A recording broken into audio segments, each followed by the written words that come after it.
I wanted to go away from the entrance of the cave, so that was to the east, and set off down this tunnel.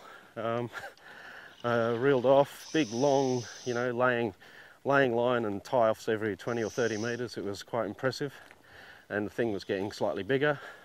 It was really pretty. It was bacterial strands hanging off the sides of the passages.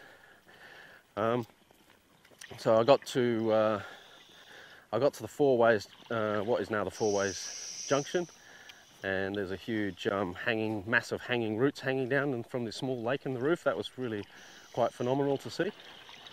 And I went beyond that and I ran out of line.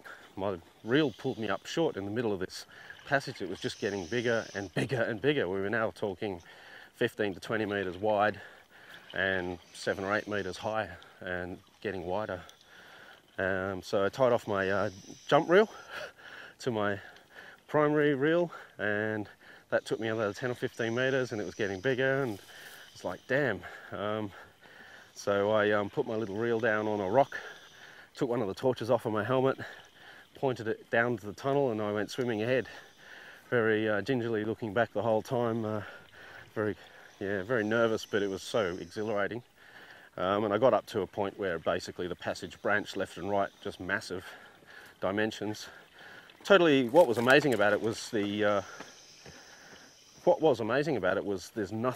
was no other passage of that dimensions on the Roe Plain. The biggest passages in Urina are just, you know, 3 or 4 metres in diameter type of thing, whereas this was just gigantic. So that was extremely exciting.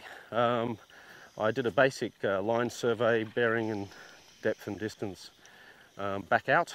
I got back to the entrance and I was just bubbling with enthusiasm and joy, I guess, and there was no one there. I was on my own.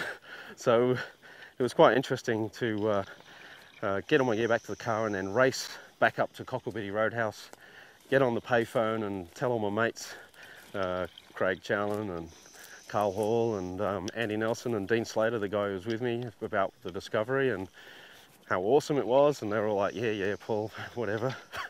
Until I organised to come back out. My mate Andy Nelson, we were in the Navy together, and we came out. It was no more than 3 weeks later. We had a 5-day long weekend, and we drove out here with minimum gear. We dived and explored a whole stack of the cave. Took the cave out to about 1.3 kilometres of surveyed passage, which was just fantastic, and saw some stunningly beautiful sections of the